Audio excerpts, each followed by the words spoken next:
Logo, donc je suis doctorante à l'école de droit de Sciences Po et chargée de cours là-bas. Et par ailleurs, j'étais jusqu'à septembre dernier au Centre Perelman, ce qui me vaut probablement ma présence ici, ce dont je me réjouis. Alors je vais vous parler aujourd'hui des théories critiques du droit global.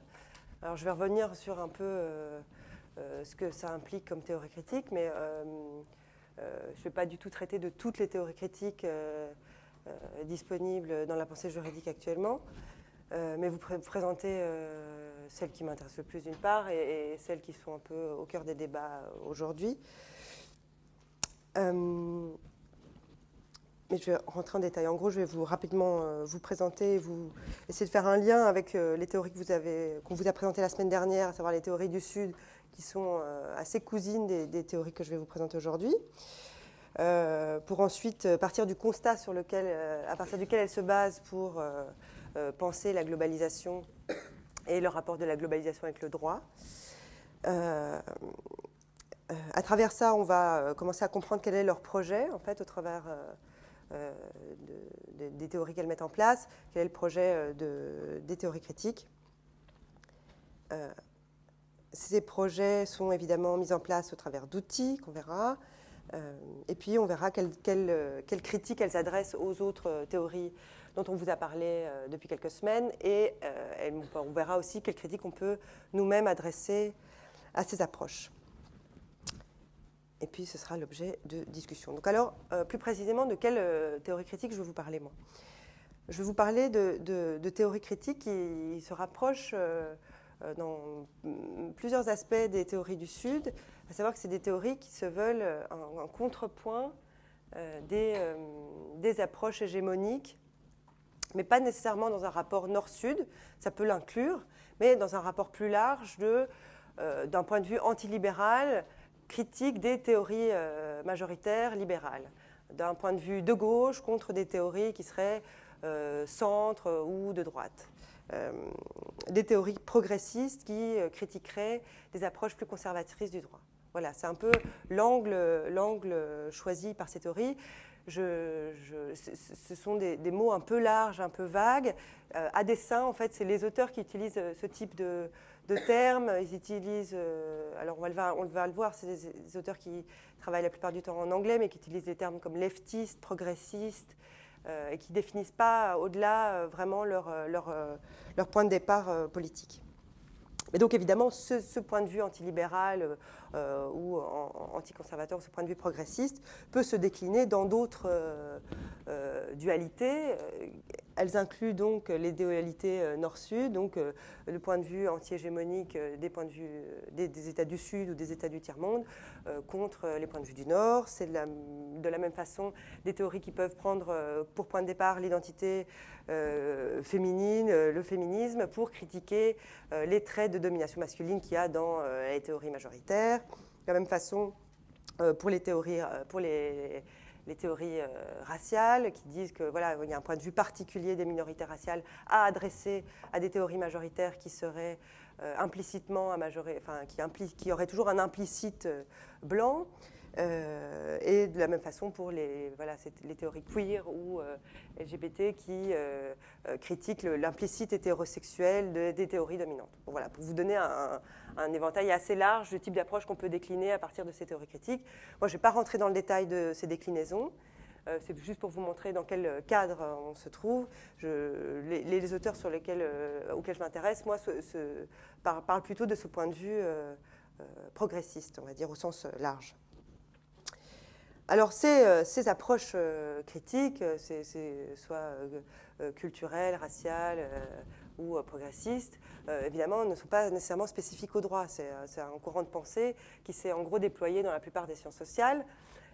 Et c'est évidemment, enfin pas évidemment nécessairement, mais en tout cas dans le droit qu'elles sont le moins influentes. C'est-à-dire s'il y a eu une révolution avec ce type de pensée en sociologie, dans une partie de la philosophie, dans la science politique, en droit ça reste minoritaire, mais ça a également pénétré la pensée juridique. Alors, parmi toutes ces théories, je vais m'intéresser aux théories qui essaient de penser la globalisation. Ce n'est pas le cas de toutes, évidemment. je m'intéresse en particulier des critiques qui partent d'une critique du droit international et qui, dans les réformes actuelles, dans la modification, dans l'état des lieux qu'on peut faire avec la globalisation, se déploient vers une pensée de la globalisation, mais elles partent au départ d'une critique du droit international. Dans ces critiques du droit international, il y a également des pensées qui ne pensent pas la globalisation. Il y a des approches critiques, soit positivistes, soit marxistes dans les années 70, qui ne pensent pas la globalisation en tant que telle et qui se limitent à une critique du droit international. Donc moi, je m'intéresse donc à ces critiques progressistes du droit international qui s'étendent à la globalisation. Alors, les principaux auteurs sur lesquels, dont je vais vous parler, dont vous avez pu probablement accéder aux articles principaux, sont Martti Koskenniemi, qui est donc un professeur de droit international finlandais, qui, avant d'être internationaliste, était diplomate, et qui donc nourrit beaucoup son analyse du droit international de ce point de vue de praticien. Il y a David Kennedy, qui est également un internationaliste, oui, c'est triple K, ouais, qui déploie sa critique à partir, qui est américain, pardon, et qui commence sa critique à partir d'un groupe de pensée qu'on a appelé les Critical Legal Studies, dont je vais vous parler tout à l'heure, et dont le mentor, l'inspirateur principal est Duncan Kennedy, qui lui n'est pas internationaliste. Je vous ai mis un article de lui parce que c'est vraiment l'auteur séminal dans ce mouvement, mais qui est privatiste, qui s'intéresse au départ aux questions de propriété et de contrat, mais qui essaie de penser la globalisation, mais plus sur un plan de la globalisation des idées en théorie du droit ou dans la pensée juridique, qui ne pense pas la globalisation au sens concret des phénomènes, en gros de la pratique juridique quotidienne dans les environnements globalisés ou transnationaux. Donc voilà pour une brève présentation. David Kennedy et Duncan Kennedy sont à Harvard, où perdurent un peu, où vit en partie, en minorité dans la faculté de droit, mais vit quand même de manière assez active ce mouvement. Et Martti Koskenniemi, lui, est à Helsinki. Alors, évidemment, ces critiques, comme je vous l'ai dit, elles s'adressent d'abord au droit international.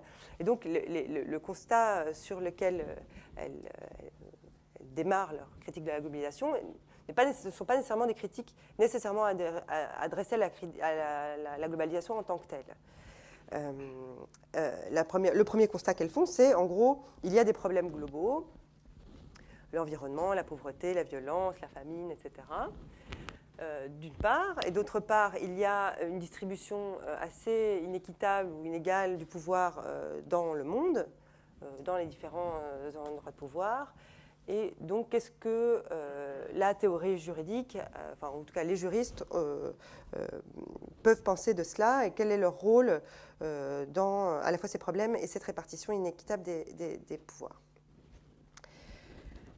Alors, je décline le constat plus sur ce qui nous intéresse aujourd'hui, à savoir une certaine globalisation, un phénomène de globalisation. Alors, les auteurs dont je vous parle, eux, sont tout à fait d'accord pour estimer qu'on est à un moment de changement de paradigme. Ils constatent à peu près la même chose, je ne vais pas revenir dans les détails parce qu'on vous l'a assez répété, ils constatent à peu près la même chose que tous les auteurs, à savoir qu'il y a eu de nouveaux types de normes, de nouveaux types d'acteurs, de nouveaux types de rapports juridiques qui ne sont pas nécessairement pensés par les théories qui étaient disponibles avant, qui ne sont pas pensées par ce que je vais appeler les théories dites classiques du droit, les théories dogmatiques. Mais bon, vous voyez de quoi je parle. Il y a, en gros, ce changement de paradigme ne pose pas de questions pour ces auteurs. Alors, qu'est-ce que pour eux, ce qu'ils appellent la gouvernance globale, c'est le mot qu'ils utilisent le plus souvent pour faire référence au phénomène de globalisation. Vous comprendrez assez rapidement pourquoi. Alors, dans cette gouvernance globale, en gros, ce qu'il pointe, c'est qu'on est dans le cas, on n'observe pas maintenant un état B qui serait différent de l'état A du système classique. On serait maintenant dans un état B figé qu'il faudrait maintenant découvrir avec de nouvelles lunettes. Ce qu'il constate, c'est qu'on est dans un processus dynamique qui est en construction, qu'on est à un moment de changement de paradigme, mais qu'on n'est pas du tout au moment de dévoiler complètement ce monde alternatif ou en construction. On est dans un processus, et c'est une des critiques qu'ils adressent aux théories systématisantes, c'est qu'on n'est pas du tout au point de pouvoir systématiser, on est encore au point d'essayer de comprendre à peu près comment ça se construit et à peu près comment ça marche. Alors, mais ce qu'on constate, c'est qu'il y a déjà des changements substantiels dans les modes de distribution du pouvoir. Alors, le pouvoir au sens large, le pouvoir, c'est-à-dire qu'il y a des changements dans la distribution de la connaissance, dans la distribution des moyens juridiques à disposition des acteurs, des changements dans voilà, le pouvoir économique, etc., qu'on peut observer sur la sphère globale. Et un des objectifs de cette approche est de dire on va rentrer dans le train en marche et on va, avec nos idées, s'engager dans ce débat puisqu'il est en construction. Ce type de mouvement se construit aussi avec des idées et donc il faut absolument alimenter ce débat avec des vues progressistes parce que sinon, comme d'habitude, ce sont les théories mainstream, en gros les théories dominantes qui vont de nouveau dessiner le système global de demain. Donc le projet est de proposer une approche qui permet de comprendre les mécanismes par lesquels les inégalités, les hiérarchies en termes d'influence, de prospérité, de savoir sont reproduits. Parce que l'idée, évidemment, sous-jacente, c'est que toutes les structures qui sont en train de se mettre en place visent à essayer de construire un ordre des choses qui tendra à reproduire systématiquement des rapports de pouvoir. Alors, on voit déjà un peu se dessiner ce qu'essayent de faire ces théories critiques. Ce qu'elles ne veulent donc pas faire, c'est de systématisation, pour des raisons empiriques, c'est-à-dire qu'elles disent qu'on n'est pas du tout au stade de la systématisation, mais également parce qu'elles sont en général assez craintives de systématisation, parce qu'elles estiment que dans toute systématisation, il y a des biais de pensée et des angles morts auxquels il faut être très attentif. Donc, il n'est pas question de proposer une théorie. Pour ça, je voulais revenir sur le titre. Je pense qu'il n'est pas toujours très heureux d'appeler, même si je le fais, mais je ne le fais pas au sens strict. J'appelle ces théories des théories, mais c'est en réalité plus des approches, des méthodes. Certains auteurs parlent d'attitude. Donc, il ne faut pas vous attendre ici à la présentation d'une théorie au sens de la rationalité moderne où on va vous présenter des critères de validité, d'invalidité de telle ou telle proposition. Ça ne va pas du tout être le cas, c'est plutôt une attitude, un regard à avoir, des questions à se poser lorsque l'on manipule des outils juridiques plutôt que des nouveaux critères de validité ou de rationalité dans cette pensée. Alors, ce qu'ils veulent faire, donc, si ce n'est pas ça, qu'est-ce que c'est ? C'est, en gros, essayer de comprendre les mécanismes et d'essayer, je me répète un peu, d'influencer le débat sur la structure de la gouvernance globale. Alors, qu'est-ce qu'il nous dit sur la globalisation ? Je vais rentrer assez vif dans le vif du sujet assez rapidement pour vous montrer en gros qu'est-ce qu'ils en disent et puis on partira ensuite sur comment ils ont construit ce type d'approche, mais pour qu'on puisse parler un peu concrètement, vous puissiez voir un peu de quoi ils parlent et comment ils parlent. Ensuite, on essaiera de comprendre de manière plus abstraite l'arrière-fond ou en tout cas la généalogie de la façon dont ils ont construit ce type d'approche. Alors, le premier constat de Martí Koskieniemi, c'est qu'il détaille en 3 points ce qu'on peut déterminer dès à présent des caractéristiques de la gouvernance globale, de ce qui peut nous faire penser qu'il y a un changement de paradigme. C'est qu'en gros, en premier point, il y a une fragmentation du droit international. Alors, c'est un terme maintenant assez galvaudé, mais qui a eu beaucoup de poids dans des débats au début des années 2000, en gros fin des années 90, début des années 2000, où il y avait toute la question, voilà, on s'aperçoit de cette grande spécialisation de différents domaines du droit, le droit du commerce, le droit de l'environnement, le droit de l'homme, le droit des droits de l'homme, etc., deviennent des segments assez séparés. Les internationalistes qui pouvaient jusqu'à assez peu de temps parler assez facilement entre eux n'arrivent plus à vraiment se comprendre, ou en tout cas estiment qu'ils n'ont pas les connaissances nécessaires, les connaissances suffisantes pour comprendre leurs voisins spécialisés en droit de l'environnement. Il y a une segmentation des connaissances professionnelles dans des domaines du droit assez particuliers. Et l'idée est évidemment que par cette fragmentation, le savoir devient de plus en plus technique sur des questions de plus en plus précises. Alors ça a plusieurs effets. Le premier effet, c'est qu'effectivement,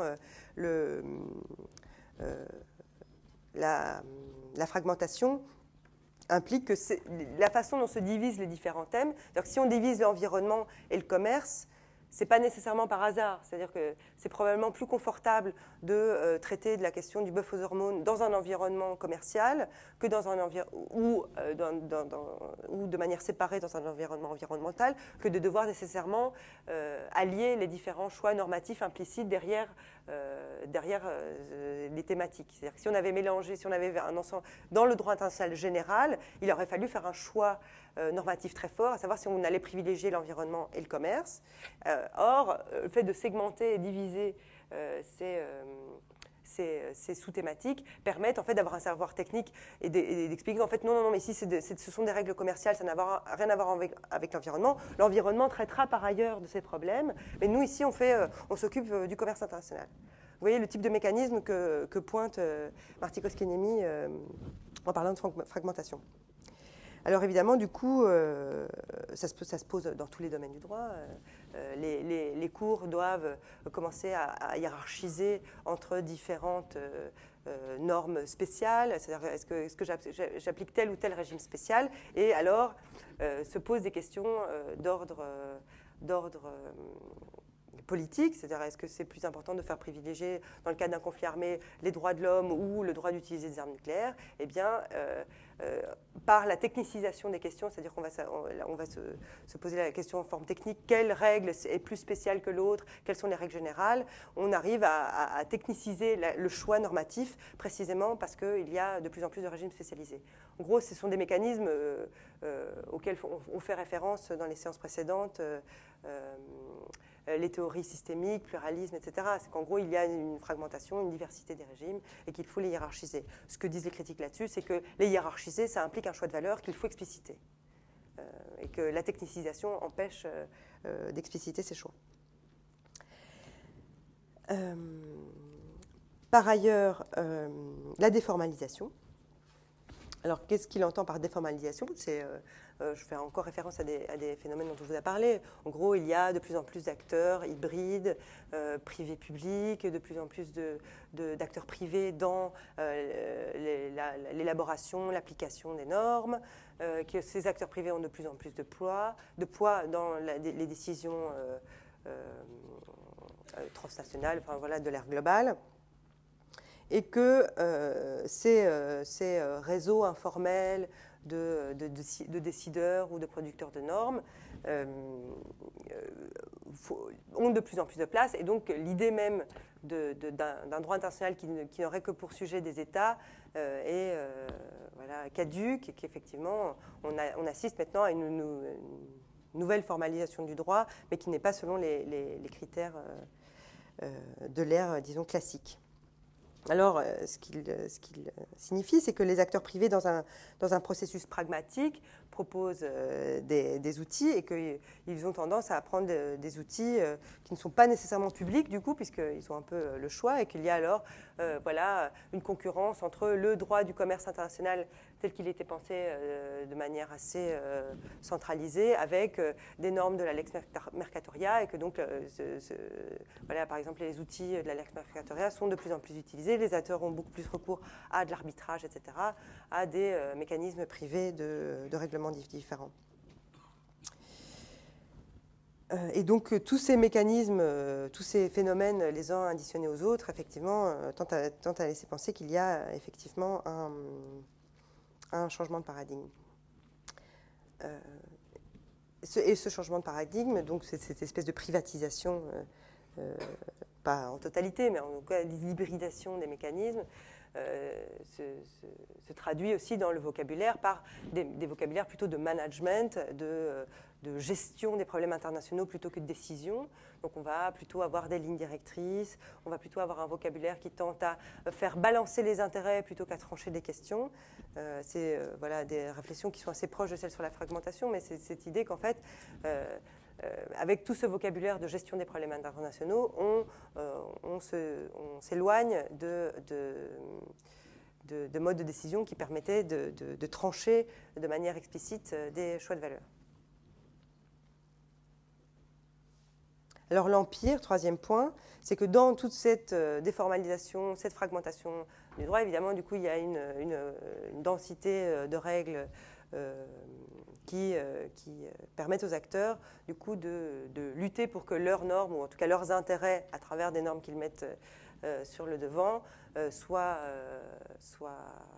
voilà, gagne la lutte, disons, pour le droit, et que donc chaque acteur est en position d'hégémonie. Alors il y a des acteurs, évidemment, des États plus forts que d'autres qui peuvent mettre en avant dans cette lutte globale pour le droit des intérêts avec plus de poids que d'autres. Et donc cette déformalisation amène à cet empire de nouveaux secteurs.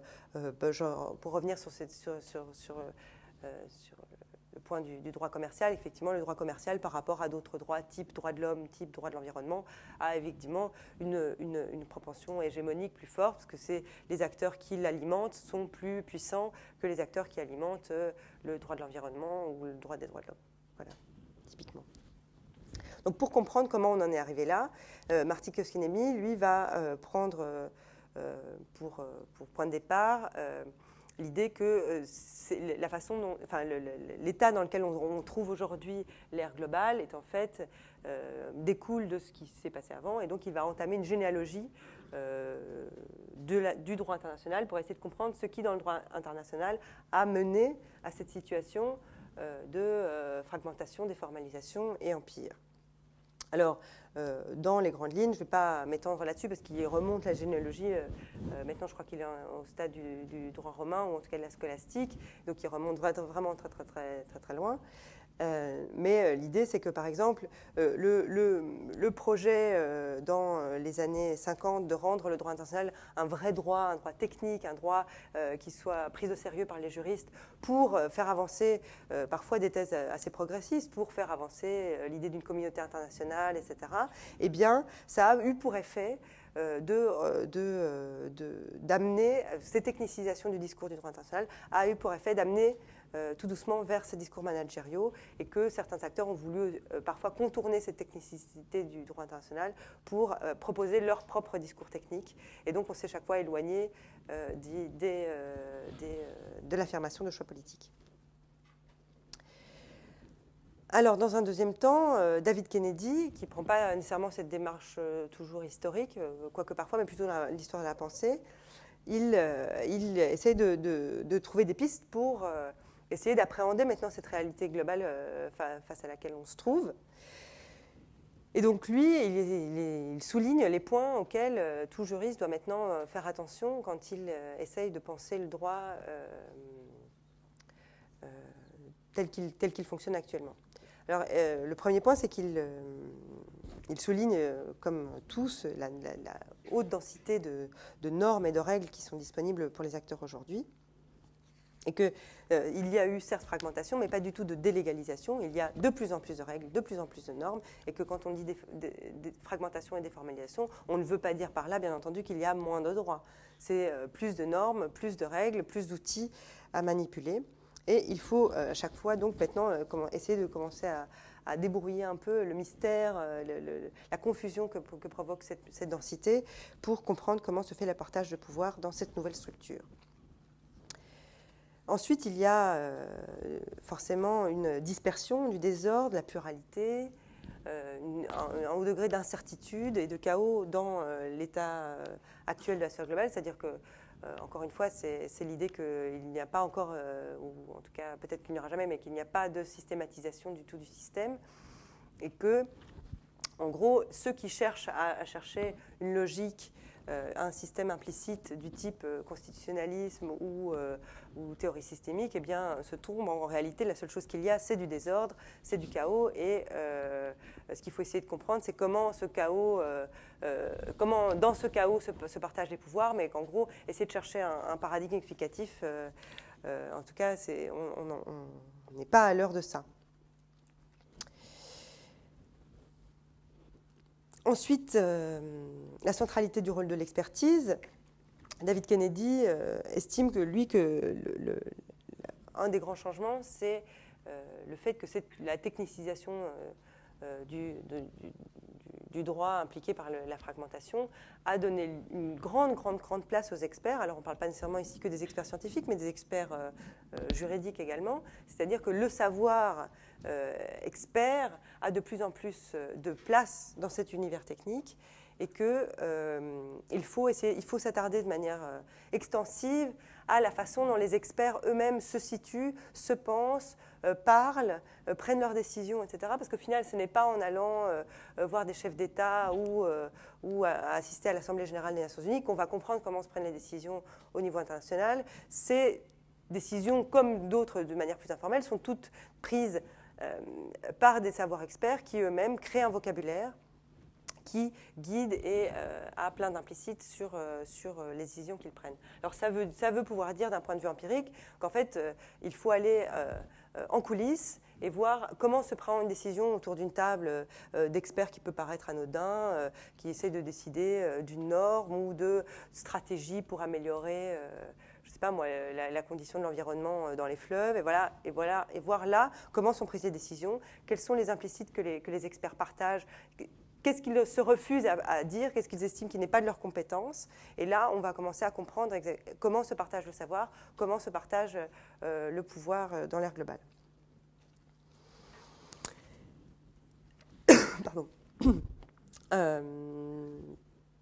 Autre point important, c'est l'idée que lorsqu'on étudie le droit, on a toujours tendance à regarder la règle, et là où on viole la règle et là où il y a des exceptions, c'est presque plus le travail du juriste. Le travail du juriste se concentre sur la règle principale, quitte à ce qu'elle ne soit jamais respectée ou qu'en gros les violations soient assez importantes. Ce qu'il dit, c'est qu'en fait toute violation et toute informalité, non-respect de la règle fait partie du système juridique en tant que tel, et que donc il faut aussi voir, et de manière plus attentive dans un système chaotique tel que celui induit par la nouvelle gouvernance, c'est sous ces flux clandestins, ces flux informels qui en fait font partie du système. Donc si on veut regarder comment fonctionne le système économique international, il faut absolument aller voir dans les flux financiers illégaux, sinon on ne peut pas comprendre comment fonctionne le système. Parce que l'acteur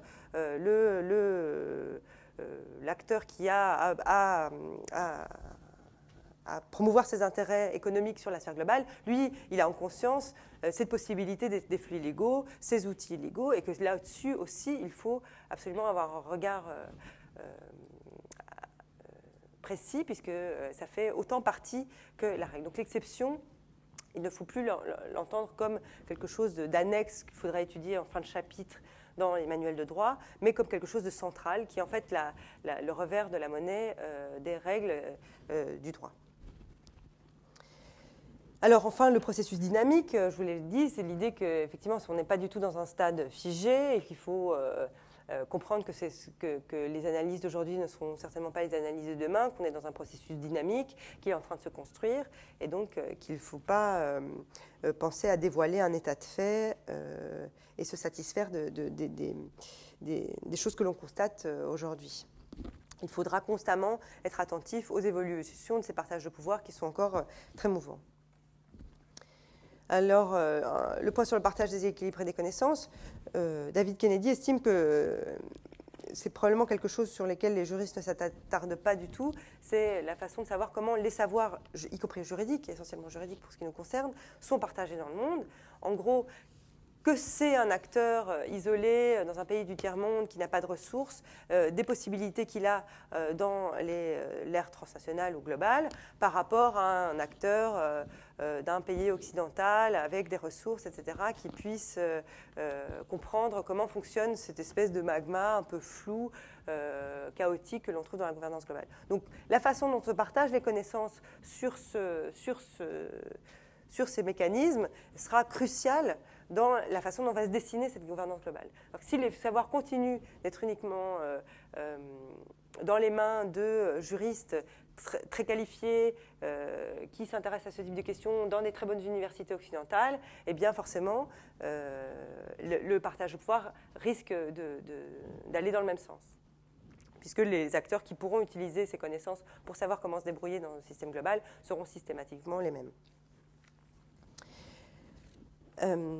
Et enfin, David Kennedy souligne qu'il faut toujours être évidemment attentif aux injustices, et essentiellement là que tous les critiques se rejoignent, c'est qu'en gros, plutôt que de se réunir sur des critères épistémologiques, ils se réunissent tous sur plutôt des critères, je dirais, normatifs, en tout cas politiques, qui guident en réalité leurs choix et leurs analyses. Donc, ce qu'il veut dire par là, c'est que quand on voit une injustice, quand on voit la pauvreté, la guerre, les méfaits faits à l'environnement, eh bien, il ne faut pas prendre ça comme des accidents du droit, des échecs du droit nécessairement. Il dit, mais c'est aussi des institutions juridiques en tant que telles. C'est-à-dire que quand on dit que la guerre, c'est dommage parce que la charte prévoit une interdiction de recourir à la force, donc en théorie la guerre est interdite, mais s'il y a des guerres, eh bien c'est pas de chance, c'est le droit qui n'a pas fonctionné. Mais il dit pas du tout, en réalité ça fait partie du droit, c'est-à-dire que dans le droit il y a cette possibilité et d'y déroger et de rentrer dans les exceptions, et qu'en fait le droit construit des espaces de l'égalité pour ces injustices. Si la pauvreté c'est bien triste, ma chère madame, eh bien non, ça veut dire aussi que le droit a permis des flux économiques qui instaurent une pauvreté généralisée de manière assez facile, fluide, et en tout cas qui se reproduit de manière perpétuelle. Donc le point principal, je reviens là-dessus, c'est que finalement tous les désaccords techniques sur lesquels peuvent se disputer les juristes, savoir s'il faut plutôt appliquer telle règle ou telle règle, interpréter de telle façon, eh bien en réalité, si on continue de parler dans ces termes techniques, on ne voit jamais le problème, parce que le problème c'est les enjeux politiques qu'il y a derrière tous ces débats techniques, et que si on veut comprendre en fait ce qui bloque les débats techniques, c'est toujours en réalité des débats politiques ou idéologiques. Et je fais un rapide commentaire sur des propos de David Restrepo la semaine dernière en disant que ces théories sont éminemment idéologiques. Il va de soi que les théories critiques comme les théories du Sud sont des théories qui s'affirment idéologiquement, mais leur point est précisément que toutes les théories sont idéologiques et qu'elles ne le disent pas. Et que si les théories systémiques du pluralisme, du constitutionnalisme ou du GAL estiment être plus neutres et en tout cas ne pas trancher des choix normatifs très forts, en réalité elles le font, sauf qu'elles ne disent pas comment. Elles ne disent pas vers quoi elles vont. Et que c'est le travail des critiques d'essayer de rentrer dans ces théories pour essayer de comprendre en réalité quels sont les enjeux de pouvoir qui découlent des choix enfin, ou en tout cas des lignes que proposent ces autres théories. Il n'y a pas de théorie qui puisse s'exclure de l'idéologie. Alors, vous l'aurez compris, le projet n'est pas nécessairement de savoir comment ça fonctionne sur le plan technique, mais et sur ce point, vous comprendrez pourquoi ils utilisent le mot de gouvernance, mais c'est l'idée qu'en réalité, ce qui nous intéresse dans le droit global, c'est de savoir en réalité comment on est gouverné, qui décide, qui a le pouvoir, quelles sont ces nouvelles structures de partage de pouvoir au niveau global. Alors, c'est un projet, je vous l'ai dit, qui n'était pas spécifique à la globalisation. C'est une critique qui était adressée au droit en général dans le mouvement critique, et en particulier au droit international pour les auteurs dont je vous parle aujourd'hui. Et ces critiques sont principalement issues d'un mouvement qui a émergé dans les années 70 et qui s'est développé dans les années 80, que l'on a appelé les Critical Legal Studies, qui se sont appelés comme ça. Alors, ce nom a évolué. Je ne vais pas rentrer dans les détails, mais en gros, on les appelle toujours comme ça, les Critical Legal Studies. Alors, quel est l'objet de ces théories, de cette base, en gros, théorie qui réunit un peu toutes ces approches? C'est l'idée qu'en réalité, c'est une critique adressée à la rationalité juridique telle qu'elle est défendue par les juristes. Le droit, en réalité, ne propose pas d'énoncés qui soient déterminés. Ce n'est pas avec une règle qu'on peut comprendre comment le monde fonctionne. Ce n'est que quand il est appliqué et quand on voit les effets qu'il produit, qu'il se détermine. Mais une phrase en soi, un énoncé juridique n'est pas déterminé. Alors c'est évidemment une constatation qu'ils héritent du réalisme juridique américain et essentiellement et scandinave, qui donc souligne cette indétermination du droit. Alors lui, ils disent non seulement il est indéterminé, mais cette indétermination, en réalité, va toujours aboutir à des politiques, à des choix politiques. C'est-à-dire que le droit, s'il ne contient pas en lui son propre énoncé, sa propre détermination, va se déterminer en réalité en fonction des choix politiques que vont émettre les gens qui soit l'appliquent, soit l'explicitent, soit pensent pouvoir en déterminer l'énoncé. Donc le juriste qui dit dans telle règle il y a ça, je ne sais pas moi, le droit de propriété est inaliénable, eh bien c'est dans l'application qu'on va voir le choix politique, c'est-à-dire dans quel cas il est inaliénable. Il est inaliénable jusqu'à ce que l'État vienne vous exproprier. Eh bien, ce type de mécanisme, ce type de détermination va expliciter les choix politiques qu'il y a derrière la détermination. Et donc, l'acteur va fatalement choisir de donner du pouvoir dans un sens ou dans un autre. Alors, cela implique qu'en réalité, le droit, du coup, ne se définisse plus comme un outil concret ou séparé du langage ou comme une pensée en soi. C'est uniquement, en réalité, un jeu d'argumentation. C'est-à-dire que pour chaque argument juridique, il y a un argument opposé, il y a une binarité toujours. Si j'invoque des arguments pour protéger ma souveraineté, il y aura toujours l'argument équivalent en face pour dire qu'il faut complaire à la communauté internationale, etc., etc. C'est-à-dire que pour chaque argument A, il y a un argument B qui se confronte, et qu'en réalité, ce n'est que ce jeu d'argumentation qui va déterminer ce qu'est le droit. Et qu'il n'y a rien d'autre en réalité que ce jeu d'argumentation, mais que ce jeu d'argumentation, étant lui-même codé et très contraignant, va évidemment aboutir à des résultats. En les catégories juridiques qui sont proposées cadrent déjà le débat, la façon dont on va avoir ce débat. Okay ?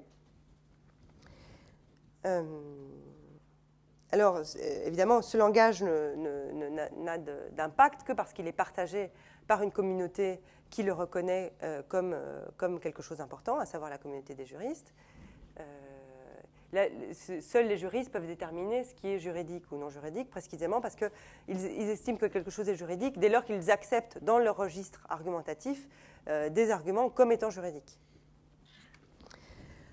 Alors, la façon dont se construit ce langage partagé par des professionnels que sont les juristes, évidemment, est éminemment intéressante parce que c'est dans cette histoire de la construction du droit qu'on va comprendre à quel moment se sont dessinés telle ou telle catégorie, tel ou tel argument juridique, et on va essayer de comprendre finalement comment le monde d'aujourd'hui est construit par le droit en remontant, en faisant des approches historiques pour essayer de comprendre la construction de ce langage. Alors, c'est le point de toutes ces pensées, c'est l'idée qu'en réalité, tout ce que l'on pense dire impunément quand on parle du droit, en réalité a toujours des effets. C'est-à-dire que la façon dont on parle du droit, la façon dont on manipule ces outils juridiques a des effets sur la réalité sociale. C'est-à-dire que quand on pense, par exemple, la communauté internationale limitée dans ses actions par la Charte des Nations Unies ou pas, c'est-à-dire que si on présente par contre une réalité juridique qui est de dire que la souveraineté des États est le pilier du droit international, eh bien on présente des réalités différentes qui ont en fait des effets de conviction très forts dans l'ère globale. Et ces effets de conviction sont d'autant plus soulignés dès lors qu'ils sont techniques et que finalement la façon d'argumenter, la possibilité de rentrer dans le jeu des argumentateurs devient de plus en plus limitée parce qu'il faut avoir le savoir technique qui permette de discuter de certaines branches du droit. Alors, rapidement, hein, c'était pour vous donner une idée de comment se construisent ces pensées. C'est vraiment dans les grandes lignes, c'est pas très fin comme schéma. En gros, pour vous montrer que ces critical legal studies héritent du réalisme juridique, toute cette approche du droit comme étant indéterminée, et de ce qu'on appelle la French Theory. Globalement, tous les auteurs qu'on a rassemblés sous l'étiquette postmoderne, les auteurs français principalement, Foucault, Deleuze, Derrida, Lacan, etc., tels qu'ils ont été récupérés par la pensée américaine dans les années 60-70, eh bien,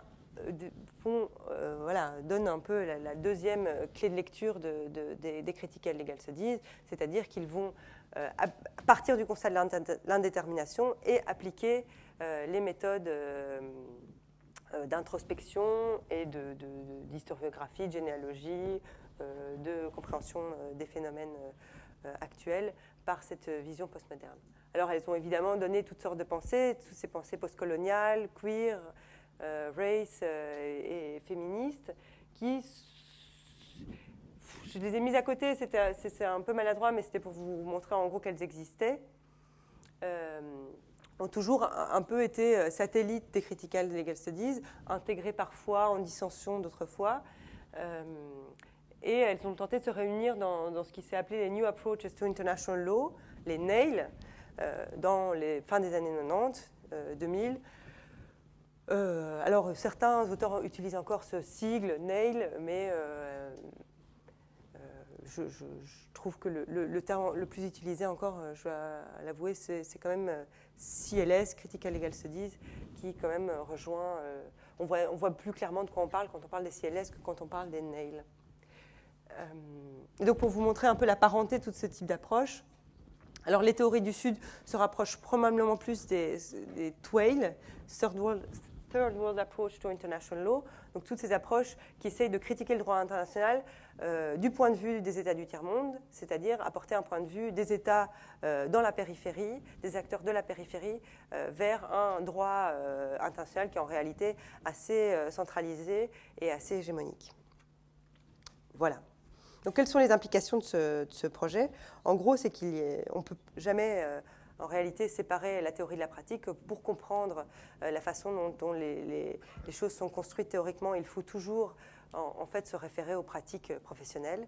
Qu'en gros, il n'y a pas de théorie possible sans aller voir ce que les acteurs font concrètement, comment les acteurs parlent, quels sont leurs vocabulaires, quels sont les camps dans lesquels ils se pensent, ils pensent être contre qui, ils pensent être en opposition avec quel autre type d'acteur, et c'est que comme ça dans la pratique qu'en réalité on aura une vision théorique de la façon dont est structuré l'art global.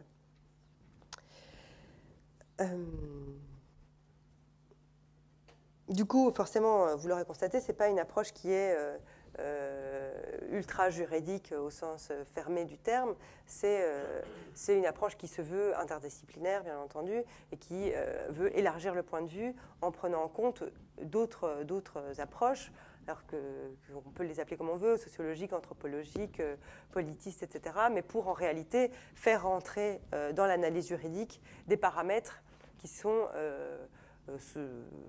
souvent omis ou disqualifiés par les théories du droit.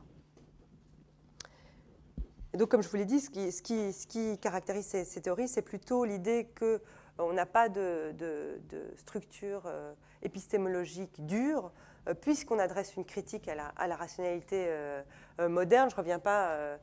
David Restrepo vous en a parlé la semaine dernière. C'est évidemment à travers la critique de la rationalité juridique, il y a un implicite de la critique de la rationalité moderne dans l'absolu, que les critères de rationalité forcément nous encadrent dans des modes de pensée qui sont bien souvent hégémoniques, ou en tout cas qui ne dévoilent pas les enjeux de pouvoir qu'ils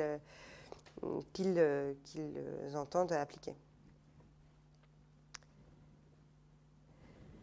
Et donc, bien sûr, on refuse donc d'analyser strictement le droit en termes de voilà, telle procédure, telle institution, ça fonctionne comme ça, ou même en termes de voilà, j'ai ces valeurs, comment les allier avec des normes. C'est pas ça qui nous intéresse, c'est la façon dont les acteurs se comportent en réalité, comment ils parlent, comment ils technicisent leur rapport au pouvoir et comment ils essayent de faire des choix politiques au travers d'un nouveau vocabulaire. Donc le concret du travail du juriste, c'est au-delà de la manipulation des outils juridiques, et c'est toujours d'aller voir ce qu'il y a derrière ce que dit la règle, d'aller voir les biais de pensée qui sont implicites dans les catégories juridiques qu'on nous propose. Si on nous dit que le droit privé, ça n'a rien à voir avec le droit public, c'est pas pour rien. Il y a là des catégories qui permettent pas de voir certaines choses, qui permettent de mettre en avant certains acteurs, qui permettent de cacher certaines liaisons qu'il y a en réalité entre le public et le privé, etc. Donc c'est sur ces angles morts que travaillent les critiques, à savoir dévoiler ces angles morts, pas parce qu'on pourra les éviter nécessairement, forcément il y en aura toujours, mais pour au moins être conscient que quand on choisit une solution A plutôt qu'une solution B, on est conscient des angles morts, des biais que l'on manipule. On va préférer, si on les connaît, tel biais plutôt que tel autre.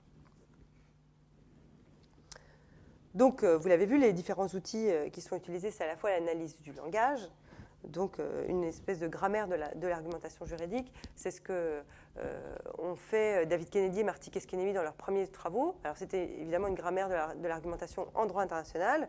Ils sont tous d'accord pour dire aujourd'hui qu'en fait il nous manque la grammaire de l'ère globale.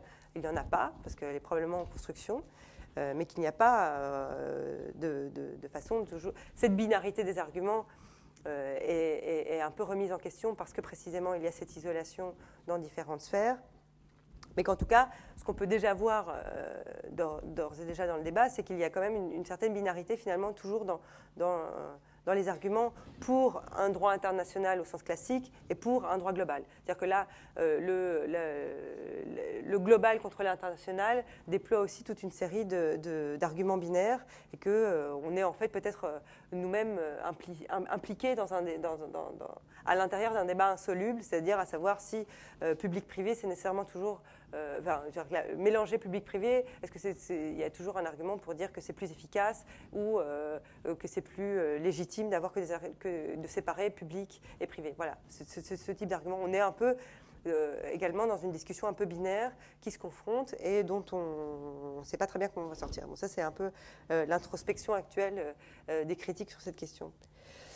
Alors, analyse du langage, historiographie, généalogie, évidemment, les critiques passent beaucoup de temps à revenir sur l'histoire de la façon dont les modes de décision, de prise de pouvoir, etc. se sont prises.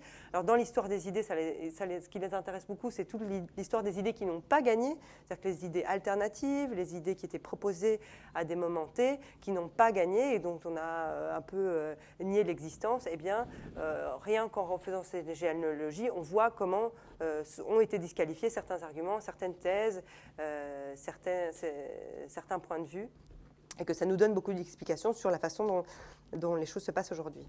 Alors, je vous l'ai dit, il est important pour eux de regarder les pratiques professionnelles et donc de démystifier le droit comme une construction théorique, mais qu'en gros, comme le dit Marty Keskeniemi, moi, je n'ai jamais vu le droit, j'ai toujours vu que des juristes, et qu'en gros, le droit, ce n'est que la façon dont les juristes en parlent et l'appliquent et se mettent autour d'une table pour décider de rédiger un traité ou pas, ou de décider plutôt de faire des lignes directrices, etc., etc. C'est qu'en gros, dans le concret de la pratique des juristes, qu'on voit ce qu'est le droit et en réalité dans rien d'autre.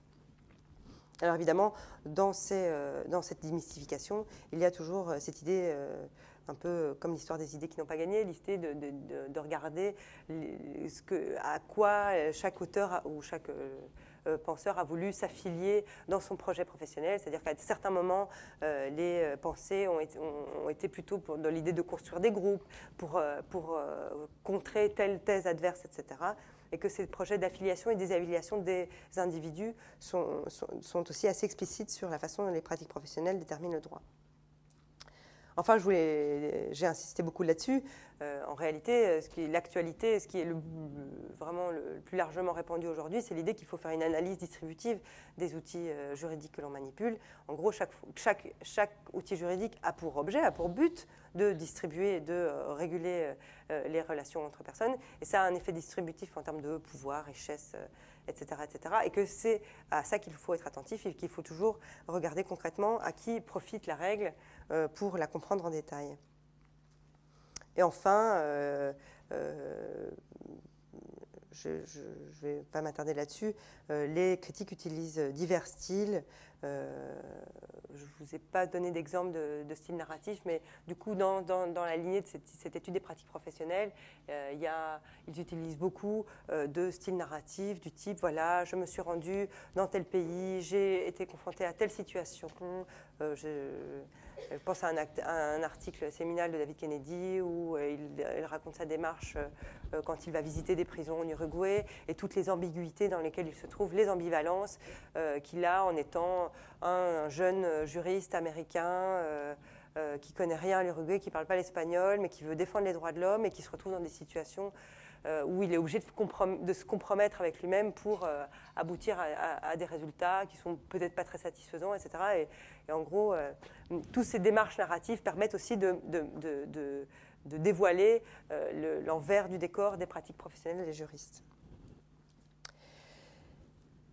Donc, alors la critique qu'ils adressent aux autres théories, vous l'aurez compris, c'est l'idée que la systématisation est non seulement un peu précoce, mais au-delà de ça, elle tente à en fait structurer déjà de manière très, très, très forte le débat et que sans faire du tout d'analyse distributive des solutions qu'il propose. Et donc, tant le constitutionnalisme global que le GAL, que le pluralisme ordonné et les théories systémiques sont en fait dans des espèces de lutte d'hégémonie dans cette espèce de chaos de l'ère globale, y compris les approches critiques qui se veulent aussi de la partie, qui veulent aussi défendre leurs idées, mais que effectivement, il ne faut pas prendre ces théories et les évaluer de manière abstraite, il faut voir concrètement ce qu'elles proposent comme répartition des pouvoirs. Alors en gros, ce qu'ils adressent comme critique principale au constitutionnalisme global, c'est l'idée qu'en gros, si on s'attache tellement à vouloir une constitution globale, c'est probablement parce que c'est un outil qu'on connaît très bien, qui nous est familier, mais qui en réalité, c'est plus de l'ordre du souhait que de ce qui existe actuellement. On ne peut pas dire qu'on va dévoiler une constitution cachée au niveau global. C'est plutôt parce que c'est un outil que les juristes connaissent bien, auquel ils sont familiers, qui les pousse en fait à reproduire ce schéma dans l'ère globale, parce que c'est un peu le cadre pensé qui leur est le plus familier.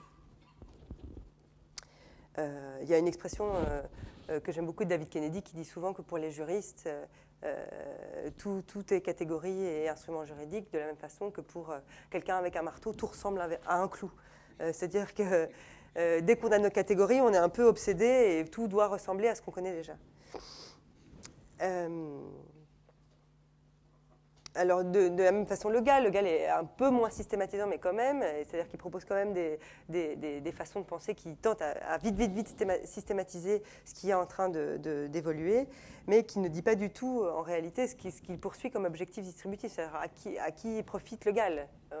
C'est pas du tout explicite, et qu'il faudrait. Donc, c'est le travail des critiques maintenant de rentrer à l'intérieur de ces théories pour voir, en réalité, à chaque fois, à quelle distribution ça aboutit. De la même façon, pour le pluralisme ordonné et les théories systémiques, il y a toujours une suspicion des critiques vis-à-vis du système, de l'outil magique qui va solutionner tous les problèmes. En réalité, ce qu'ils disent, moi, une procédure ou une institution en soi, je ne suis pas pour, je ne suis pas contre. Il faut voir en réalité, à chaque fois, dans chaque cas, ce qu'elle produit comme effet. Je ne suis pas contre une constitution globale, mais comment, dans quelles conditions, qu'est-ce qu'elle va faire, qu'est-ce qu'elle dit, etc., etc. Alors vous le voyez, ces théories sont assez complémentaires et pas du tout critiques vis-à-vis des théories du Sud. Le seul point sur lequel peut-être elles ne concordent pas, c'est l'idée que il n'y a pas vraiment de point de vue identitaire de la part des auteurs dont je vous ai parlé aujourd'hui. C'est l'idée qu'on se met du côté des faibles, quels qu'ils soient. On choisit un camp c'est ceux qui vont probablement perdre la bataille. Mais que ce soit ceux du Sud, les femmes, les minorités raciales, etc., ça compte peu et ça c'est inclus dans le point de vue progressiste qu'ils développent. Donc, qu'est-ce qu'on va adresser comme critique? Et là, j'imagine qu'on va en parler, à ces approches. Bon, évidemment, ce qu'il y a d'insatisfaisant, c'est d'abord que, peut-être intuitivement, on aimerait bien avoir une théorie, nous, on aimerait bien avoir quand même quelque chose d'un peu systématisant pour essayer de comprendre ce qui se passe. Eh bien non, pour le coup, c'est pas une clé d'explication, c'est simplement un regard à apporter à ce qu'on observe, mais pas tellement les clés du problème.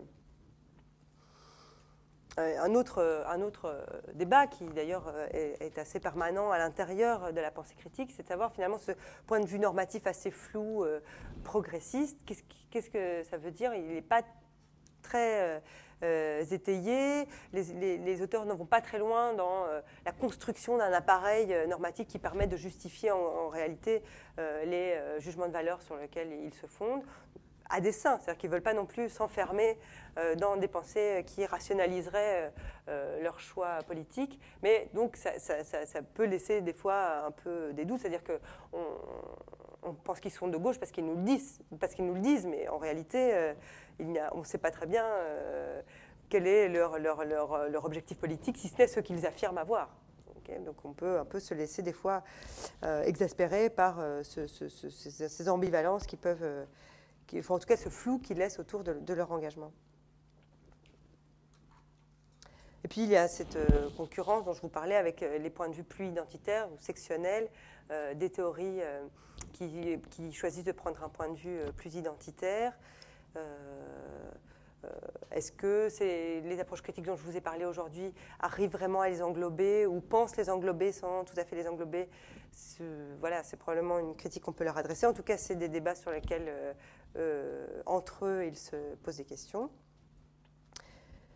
Et enfin, il y a la critique qui est traditionnellement adressée à la critique, c'est-à-dire que c'est à la fois très radical, parce qu'à la fois c'est une attaque radicale au droit, et à la fois c'est assez prudent, parce qu'il ne propose pas grand-chose, c'est-à-dire qu'il critique la façon dont le droit s'est construit, sans vraiment proposer d'alternative. Et c'est des fois assez insatisfaisant. Alors, est-ce qu'il faut chacun proposer son alternative à côté, ou efforcer les critiques, les pousser dans leur retranchement pour justement... les pousser à proposer du coup des alternatives à ce qu'ils essayent de dévoiler. Voilà, ce sont les petites critiques que j'avais à apporter aux critiques, mais j'espère que ça ouvrira un peu le débat surtout, y compris les conclusions. Donc en gros, pour résumer ce que je vous ai dit, c'est nécessairement... ces approches critiques sont des approches qui élargissent les débats plutôt qu'ils ne tentent de nouveau de systématiser, qui mettent au premier plan les nouvelles hiérarchies produites par le droit global, qui dévoilent les catégories juridiques qui sont produites dans la globalisation, donc qui sont en train d'être produites et qui nous empêchent de voir certaines réalités. C'est-à-dire que si on reste dans nos catégories juridiques et qu'on n'en sort pas, eh bien forcément il y a plein de choses qu'on ne voit pas. Elle souligne l'importance des discours des juristes. À mon sens, c'est un des points les plus intéressants de ces théories, c'est l'idée qu'en fait on a tous une responsabilité dans la façon dont on parle du droit, dans la façon dont on le manipule. À chaque fois, on ne peut pas le faire sans penser qu'en réalité, ça a un effet, même petit, mais en tout cas un effet déjà structurant de la pensée et de la façon dont on pense le droit. Ces théories sont aussi, à mon sens, intéressantes parce qu'elles donnent des outils assez pertinents pour analyser les théories qu'on nous offre là pour essayer de comprendre l'art global. Et donc, pour débattre de toutes ces théories et pour essayer de les évaluer les unes entre elles, effectivement, elles donnent, à mon sens, des outils assez intéressants pour essayer de comprendre ce à quoi on s'engage quand on trouve qu'une théorie est intéressante ou qu'elle nous aide pour comprendre certains problèmes. Eh bien, qu'est-ce que ça a pour effet, quel est l'arrière-plan de toutes ces approches. Et voilà, dans l'attente que cette globalisation puisse, ou pas, amener à une grammaire globale que décrypteront peut-être les critiques avec une grammaire qu'ils n'ont pas encore, de manière assez avouée. Peut-être que ce débat se renouvellera avec les changements opérés dans la globalisation. Voilà, je vous remercie.